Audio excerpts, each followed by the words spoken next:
தமிழகம் முழுவதும் உள்ள 4000க்கும் மேற்பட்ட டாஸ்மாக் சில்லறை விற்பனை கடைகளில் ஒரு பாட்டிலுக்கு நிர்ணயிக்கப்பட்ட விலையை விட கூடுதலாக ரூபாய் வசூலிக்கப்படுவது நீண்ட கால புகாராக இருந்து வந்தது.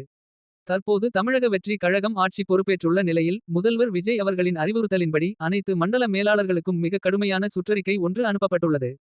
அதில் இனி பாட்டிலுக்கு கூடுதலாக ரூபாய் வாங்கினாலும் சரி சம்பந்தப்பட்ட ஊழியர்கள் மீது உடனடி ஒழுங்கு நடவடிக்கை மற்றும் சட்டரீதியான நடவடிக்கை எடுக்கப்படும் என எச்சரிக்கப்பட்டுள்ளது.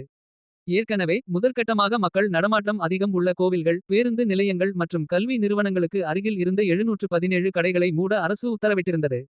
அதில் 100 கடைகள் உடனடியாக மூடப்பட்டு அங்குள்ள இருப்புக்கள் கிடங்குகளுக்கு மாற்றப்பட்டுள்ளன. மக்களின் நீண்ட நாள் கோரிக்கையான கூடுதல் ரூபாய் வசூலுக்கு தற்போது முற்றுப்புள்ளி வைக்கப்பட்டுள்ளதாகவே தெரிகிறது.